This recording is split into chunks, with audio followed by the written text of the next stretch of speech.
Hey everyone, welcome back to my channel. A little bit of a different video today because I actually wanted to sit down and talk a little bit about all the things, well, not all the things, but like 10 things I've learned throughout a decade of training. Because, I felt like, oh my God, that's actually special. We are 2024 and I've started fitness in 2014, which is absolutely crazy when I think about it. Like, I've been doing this shit for 10 years. And obviously, as you can imagine, well, to some people, it might look like my journey went like boom, without any failure, mistakes, like, everything flawless. But reality is that my journey was also with lots of trial and error. And yeah, it was just a bumpy road, I guess, like how it is for everyone. But of course, everyone's journey is different. And I would like to dedicate today's video to the main things that I've learned and helped me to stay consistent to do this for 10 freaking years, okay? So hopefully this video might help you out in, making sure that you can also do this lifestyle for a very long time, or perhaps avoid making mistakes I did back then. Anyway, I just hope it's useful and helpful for you. We will discuss 10 things like tips, mistakes, advice, whatsoever, which I think is the most important. So starting with number 1, which is to me the most important of all, and that is goal setting. Literally, I cannot stress enough how important it is to set a goal for yourself. Whether that's in business, in sports, any kind of sports, it's actually not fitness related at all. But in life, to keep yourself encouraged and motivated and, energized, you need to have a goal. Like, why are you doing this? What's your end destination? Where are you looking to go, And for fitness, that's also important, because when you don't have a proper goal, you will likely fall off track more often. And it's just easier to fall back into your old habits and make excuses for yourself as to why you should stop it or why you should not continue it. When I look in my own journey, so traveling back to 2014, when I started fitness, I had zero knowledge about nutrition, fitness, training, like anything fitness related. I had no clue what to do. I just had a goal in mind, which was obviously a big goal for me because my motivation source was Michelle Lewin. She was really my biggest fitness idol back then. And I was like, you know what? I want to look like her and I'm going to do everything to get there. Okay? I don't know how, but I'm willing to put in a lot of work to get there. And because I didn't have the knowledge, like literally 3 months after I was, going to the gym a lot, I hired a coach who helped me mainly with my nutrition, which has really helped me get in a proper shape. And training wise, I've learned a lot of things myself and also because of other people in the gym. So yeah, this has really ensured me to not waste a lot of time in the gym. And this is really something I absolutely advise to anyone. If you're a newbie, don't be scared to hire a coach and, or not actually, don't be scared, but just be open to hire a coach. Don't think that it will all work out because, you can actually do a lot of things wrong and it's just a waste of time. So I hired a coach and like within 6 months of training with my coach, I set a goal. And that goal was competing in the Belgium Championships bikini category. So actually pretty big goal, but we reached it. I had 2nd place. And yeah, for me, that was really just the beginning of everything. Like doing that competition, taking the 2nd place was like a burst of motivation for me to just continue and just, keep on going. So, and throughout my entire 10 years of training, I've always set other goals. I would say in the first 5 years that was mainly competition related. Now, after 10 years of being into fitness and training a lot, I can say for myself that I'm at a point, like I've reached that point quite some time ago, but I'm at a point where I'm like just satisfied with my physique. I'm just happy that I reached what I wanted to reach. And right now it's just a matter of consistency. And of course, right now I also do need to have some goals for myself, but it's different than how it's used to be. For now, it's more like I want to stay in shape. I know I'm also aging a little bit, getting closer to 30s. I feel like I need to do more to stay in shape. So for me, that's also a goal because I really want to stay fit as much as I can.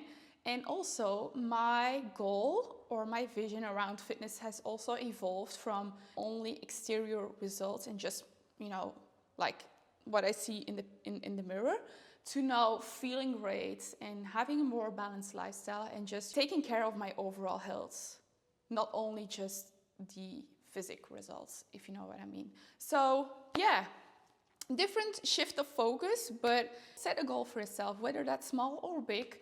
And you actually want to have a big goal and smaller goals to reach that big goal, because this is what will keep you motivated and driven to not give up. So this was the first one. Number 2 is, does cardio on empty stomach actually burn more fat compared to when you do it later in the day? And this is kind of funny because this also shows that a lack of knowledge can literally make you believe the wrong things. Because when I started fitness, I had zero knowledge. So this is also why I hired a coach. But apparently, after doing this now for 10 years, I have come to a point and realized that back then my coach, he wasn't as educated as I believed he was. Back then I was, listening to him, and everything he said, I just did it because, he was the big coach. But right now, as I have done many courses as well to become a personal trainer, and obviously have studied a lot about fitness, training, etc., I have come to the realization that actually that was one of the biggest myths there is. So I was doing so much cardio on empty stomach, like at 5 a.m. in the morning before I went to school, because holy moly, I needed to do that cardio first thing first in the morning before I eat anything, because that will spike my fat burn whatsoever. This is absolutely not true. It doesn't increase any fat burn, and you can just do cardio any time of the day. Actually, the time you prefer to do it. Only thing that I would advise is to never do cardio prior to your strength training, like just before, I would say. If you go to the gym, do 30 minutes of cardio and then straight after your strength training, something I would not advise at all. It's better to either split it throughout the day, so you can do it in the morning, but then, like, for example, do your strength training later in the afternoon or evening, so there's a lot of time between the two sessions, or you just do it post-workout, but it actually has no benefits at all to do it in the morning before you eat anything on empty stomach. That's just a big myth, okay? It's something I believed and I truly thought, like, oh my God, I cannot miss my morning cardio session because otherwise I'm burning less calories, etc. But I'm sure I'm definitely not the only one that was a firm believer of that myth. But yeah, do cardio any time of the day, whatever fits your schedule best, but just never prior to your strength training, okay? Number 3 is taking a lot of unnecessary supplements. The supplement industry is like crazy, it's booming. You get bombarded with ads all the time, like they can fix absolutely anything if you should believe them. But the truth is, you actually need very, very minimal supplements, okay? they are there to supplement your diet and your lifestyle. They should not form like the main thing of your diet. And this is where I made a mistake when I was a newbie in the gym. And this is also partly the fault of my coach back then. As I said, I hired a coach, but yeah. When I look back with my own experience right now, I can see that he was just not like a top coach. He did many things good, but also many things wrong that research just not supports, or that he predicted the complete opposite, you know. So to name a couple of supplements I took back in the days, which were recommended by my coach, were carnitine, BCAAs, and you know, you absolutely don't need those supplements, because if you have a protein-rich diet, you will get it from your foods you're eating, okay? So, you know, stick to the basics and stick to the essentials. Like, for example, right now, I am only taking zinc, magnesium, calcium, which is actually a combo I'm taking, and then krill oil. Then occasionally, I would grab a pre-workout when I feel like I can use an energy boost on my leg day, but definitely not every single day, because I'm not that big of a fan. And then, you know, just my whey protein shakes, and that's basically it, aside from a protein bar, you know. These supplements work for me the best and are the ones I stick to on a daily basis. And of course, that's different for everyone, but you know, my tip and advice here is to just not fall into the trap of every ad you come across to, like for example a fat burn pill. This was also something I used to take a lot. I forgot to tell this. Like all those fat burn pills you come across to, or magic drinks that make you lose a lot of fat, is just all scam. You will probably sweat a little bit more, but that's it. At the end of the day, energy balance is just what determines your fat loss rate. And yeah, a pill is just not a magic solution for this. So yeah, be careful with everything you see, and you know, just check with yourself if you actually need it, and perhaps take a blood test by the doctor to see if you have any deficiencies, if I say that correctly. But yeah, this can definitely be helpful to see which supplements can be beneficial to take for you. And yeah, just, you know, try to keep it to the minimal. As I said in the very beginning, they are there to support your diet and lifestyle, not vice versa, okay? Number 4, which is motivation versus habits, you know? This is something I've been talking quite a lot on my socials, but reality is you cannot rely on motivation, especially not on the long term. Of course, when you're completely new into fitness or anything actually, it's exciting, it's new, you're looking forward to it, because you know you don't know what to expect. It's all new, it's dopamine, and that's completely normal. I remember back then, like let's say the first 3 years when I was into fitness, I was also still in school. I can literally think back of that time when I was at school. I was longing to go to the gym, and that might sound a little bit dramatic, but it was really the case. I was literally thinking about it all day, like, oh my God, I can't wait to go home, crush my workout.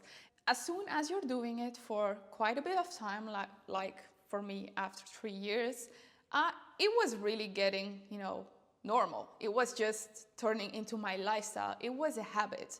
I was just so used to go to the gym from Monday to Friday that I was not even questioning myself anymore, like, oh yeah, I have to go to the gym. No, it was just going smooth and going normal. And this is where you can see like the motivation turned into habits. And this has really ensured that I stayed consistent for such a long time, because at a certain point I couldn't rely on motivation anymore, because it just was not there anymore. And if I'm being straight up honest, like majority of my days right now, I'm not motivated to go to the gym. You know, I've seen it all. I've done every exercise. I've done thousands of squat sets, thousands of hip thrusts, whatsoever. It's just, you know, repetitive. But at the end of the day, as I said, I have a goal in mind and I have my habits. So I'm just going there, I do the job, And it's not that I hate it, because afterwards you will always feel great. There's never a time where you step out of the gym and you feel like, oh crap, I feel so bad about myself. No, you can walk in like that, but you will never walk out like that. Even though your workout was not the best, even though you had zero motivation and really had to drag yourself to the gym, you will always feel better afterwards. And this is the beauty of habits and just creating a lifestyle for yourself. So yeah, don't rely on motivation, but if the motivation is there, take advantage. Please take advantage of it. Take the maximum out of it and crush that workout twice as much, and prep your meals, do anything that makes you feel great. But remember, on the days you don't feel motivated, it's okay, we are all human, but just make sure you don't always use it as an excuse, because in the long run, this will definitely not support your goals. We have arrived halfway. Number 5, train when you feel your strongest, okay? Why am I saying this, and why is this something I've learned? Because I feel like nowadays it's all about the 5 or 6 a.m. club. If you're not in a gym, freaking squatting 100 kilos at 5 a.m., you're not doing great in life. You're just not set up for success. You're failing in life. And you know, I always need to laugh about it. Don't get me wrong, I do have a lot of respect for people that do belong to that club and do crush it that early in the morning, but it's simply not for me. I'm not a morning person. It would not make me happy at all. Instead, just the thought of it makes me feel super sluggish already. So yeah, imagine doing it so early in the gym. What has worked for me always is training in the evening, sometimes even late evening, late afternoon, but majority of the time I train in the evening. And for me, that works perfect, because I've been eating the entire day. My energy levels are, even though, you know, I've been doing a lot of things during the day, you can imagine that for some people they might think, oh yeah, but by the evening I am feeling tired, etc. But personally, I am feeling great in the evening, because I've had all my meals and I just feel that this is my strongest period of the day. So I'm taking advantage of it and go to the gym at that point, not earlier, okay? And you know, this is something that you have to decide for yourself. Just because your friends are training that early in the morning doesn't mean that you should do it. If you think like, no, this is absolutely not for me, I feel like I cannot train at 100% capacity that early in the morning, it's really not beneficial, and it's just not gonna help you out to perform at your full capacity. So yeah, as I said, I have a lot of respect for people that do it, but it's just not for me. I'm just not that kind of person, and that's completely fine. Number 6 is the importance of rest days. Rest days are key. Like, there's nothing sexy about training 7 days a week and not having any day off. So it's really gonna work against your recovery, your growth, and just your results in general. So this is something I've actually not really struggled with. I've always trained a maximum of 5 days per week and always had 2 active rest days. It was always Saturday, Sunday for a very long time. So I did my strength training from Monday to Friday. Wat? But just like my goal has shifted throughout so many years of training, so does my vision about rest days. Because as I said, back in the day, I trained 5 days a week. I would never have like an additional day off. I was really, really strict about that. And this is something that has changed over the last years.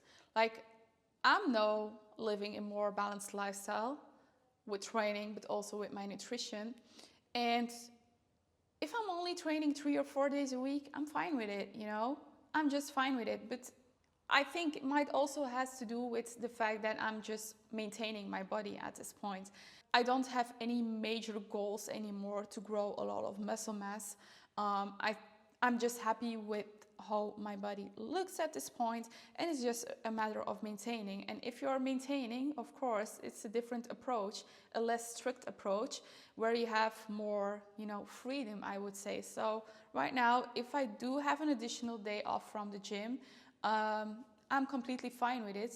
Compared to when I was first in the gym for the first 5 years, I would really stress out when I could not fit like my last training into that week, when there was, for example, like something unexpectedly happening or a family duty whatsoever. I was really stressing about it, like holy moly, I did not do all of my workouts, like sabotaging my results, my progress.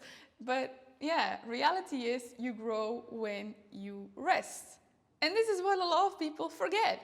They think they grow during the workouts, but in fact, you're actually breaking your muscle fibers when you're training. So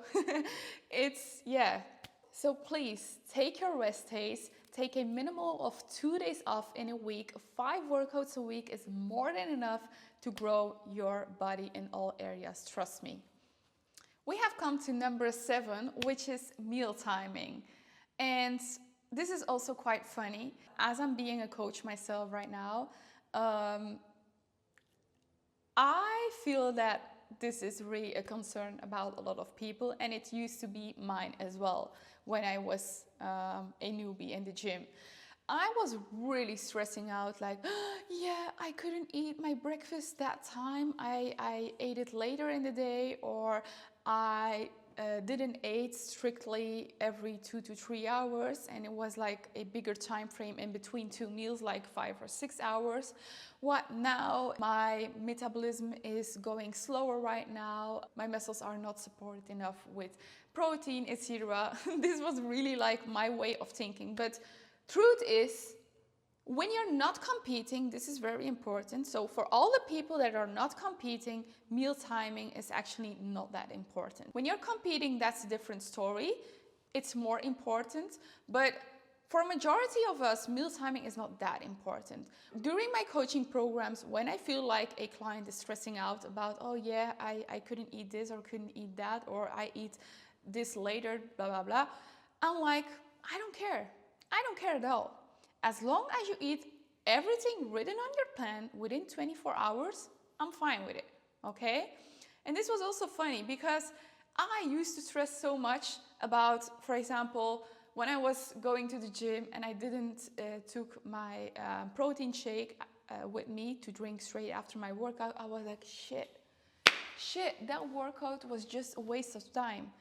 And the thing is, if you drink your protein shake like 1 hour or 2 hours post-workout, it's fine, it's just fine. I would not advise to drink it more than 2 hours post-workout. That's like the only time frame of the day that is a little bit more, I would say, important. But still though, if you cannot manage to drink it 2 hours post-workout, or it's 3 hours post-workout, it's still good, Don't stress about it, but make sure that you get in all of your nutrients, all of your macros at the end of the day, because that's the most important actually. All right, number 8 is rep ranges. I feel like a lot of people always train within the same comfort zone, like the 4x10 is like the most common set and rep range you see.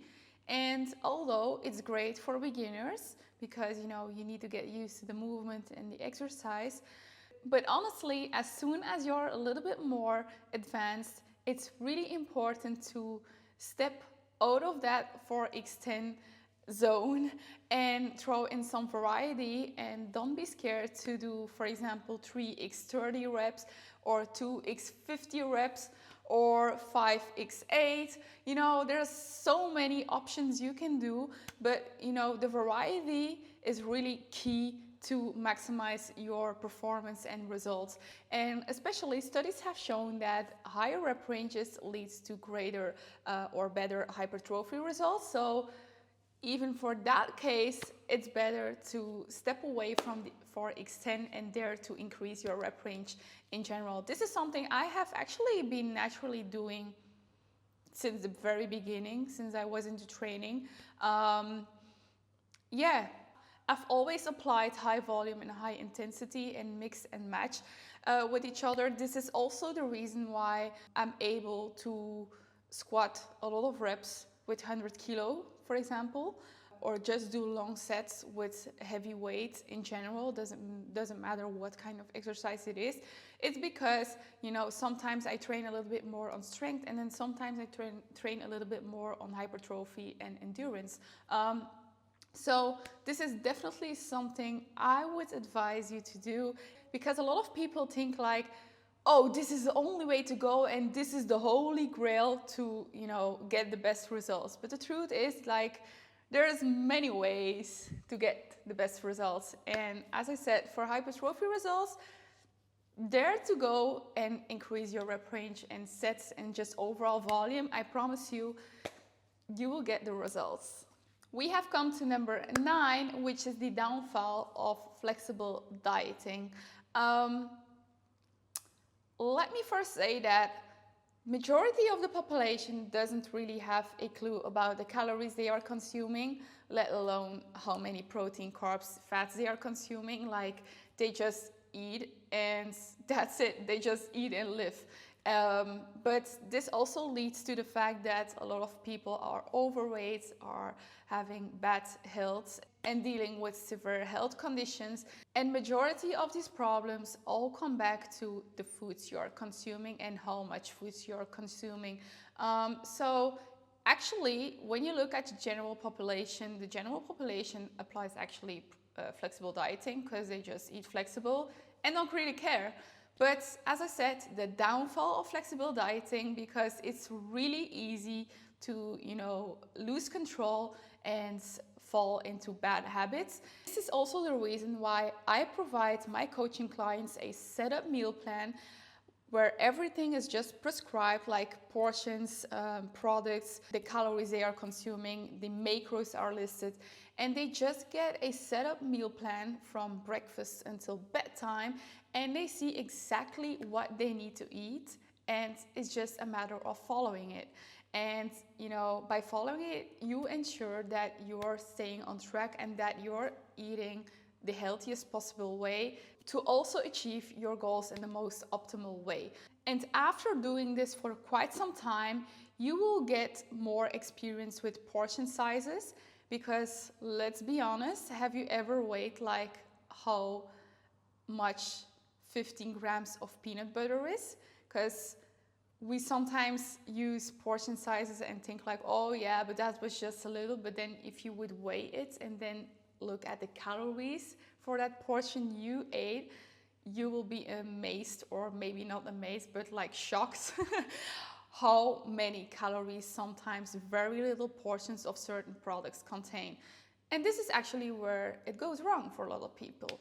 They are just unaware of how caloric dense certain products are, or not certain, but a lot of products actually. So yeah, if I look at myself, like during my entire competition period, of course, I was on a very, very strict diet, which is not comparable with what I'm doing right now. But I've always followed setup meal plans. And honestly, when I look back, it was also my best shape back then, because I was so strict with everything. Everything was weighted and I would not deviate from my plan at all. When I look at my lifestyle right now, as I said, it's much more balanced for me. Since I quit competing, I was also really in need of finding more balance into everything, like nutrition and training. And this is also the reason why I quit following a setup meal plan. I do feel better about it, but I've also noticed, as I said, the downfall of flexible dieting, that during those last few years where I quit following a setup meal plan and just eat flexible, healthy, but flexible, not weighing any portions, that this was also the start of me gaining weight. And don't get me wrong, not all the weight I've gained is fat mass. Obviously, I've progressed a lot in the gym as well. I've gained a tremendous amount of strength overall in my body. So that's, of course, a good thing. But if I'm being realistic and honest with myself, I've also gained quite some fat mass over the last 3 years. And yeah, as I said, this is a little bit the downfall of flexible dieting. And even I am very experienced in all of these things. As I said, I live a very healthy lifestyle. I eat healthy majority of the time, like let's say 80%, and then 20% is like a little bit more, yeah, treats here and there, and just fun foods, I would say. But it's easy to, you know, kind of lose control and adapt to a bigger appetite. Yeah, if you can, please follow a set up meal plan. It's just the best way. But if you do have the control and the confidence and also the knowledge about what you should eat and how much you can eat, and if you can be strict with yourself to not go over that, you can, of course, apply flexible dieting. Up to you what you prefer and what you think, what's the best option for you. And so we have arrived at the final one of this video, number 10, which is, oh, I have noted them here on my phone, is remain focused on your own journey. I think that's such a good and beautiful one to end this video with, because we started with goal setting, and as I said, my ultimate physical was Michelle Lewin back in 2014. But on the other side, like, we are ending the video with remain focused on yourself, because I'm different than Michelle Lewin. You know, I have a different body type, I have different capacities, abilities, whatsoever, different situation, different life, you know, and I cannot be her. I can try my best to look like her, but I will always look different than her. And this is something that you really, really have to remind yourself of, that you're unique the way you are. And that might sound a little bit cheesy, but it's just how it is. You can be inspired by someone, and you can do their exact same workouts, plans, eat the exact same meals as your fitness idol, and somehow you might still look different. And this is because, you know, as I said, we're all different, and our life is just different. And, you know, it's just very difficult to try and be and copy someone else. So my overall point being is, remain focused on your own journey. It's okay, you can have someone you look up to, you can have a fitness idol, but make sure you're having a healthy relationship within, like, yourself, and, you know, trying to reach that goal. Because sometimes if you're too focused on looking like that other person or copying that other person's life and everything, that you lose the love for yourself and also the appreciation for yourself, and you just don't see anymore how far you have come. Actually, even you might not be there yet, you just lose any respect and gratitude for yourself and everything you've done. So this is really important, that you always support your own journey and don't always look at the things you haven't achieved, but also congratulate yourself for the things you have achieved along the road already. Sometimes it's okay to give yourself, you know, I don't know how you say this, but in Dutch we say een schouderklopje geven, to say, like, you know what, I'm doing great, I might not be there yet, but I'm along the way and I'm doing my best I can, and one day I will get there. Positive self-talk is very important. This is also what I've always tried to do, and remain positive about myself, because especially with social media, you get to see so many beautiful physiques. You get to see, yeah, you will always come across someone that looks better than you. That's the whole thing. There will always be that one person that is even better than you. And, you know, it's just like, as with numbers, it's just endless. It's an endless game you're playing. And this is why it's so important to remain focused on your own journey, because you will always find a way to take yourself down, to compare yourself with someone that's doing better in life or looking better whatsoever. Yeah, bottom line, be inspired, but also inspire yourself. As I've been sitting down the whole time, you barely could see my outfit I'm wearing, and I really wanted to share and show, because I'm actually wearing the newest collection, which has launched last week by TLF, and it's called Hyperpower, designed for ultimate performance. I would give it a solid 8 out of 10. It's not my favorite collection, but let's say maybe my second favorite collection slash fabric and design. I will always remain a Sculpt Seamless girly, but nevertheless, I know a lot of people will definitely enjoy and love this collection. Some changes I have noticed is the sports bra. They come with a very unique and cool design on the backside, which I will show you in a bit. And then the main thing I've noticed with this collection, which I'm a big fan of, is the change of logos. It's still like the logo of TLF here, but it's less visible since it's in the same color of the outfit. So minimal branding, and something I really love about these leggings as well is the contour here in the front. So it really gives that snatched waist, and then also the accentuation on the curves. I will show you the back side of it. Look at that. How gorgeous is this sports bra? This collection comes in 4 different colors, and the sports bra comes in a 5th color in white, which is very exciting. I think this is only like the 2nd time they designed a white sports bra, and I think it's always looks stunning and it matches with absolutely any color. So I'm really happy they included that color as well. So if you want to check it out, I will put a link in the description box of this video. And of course, you can always shop with my discount code, which is TLSSUF. And yeah, bye!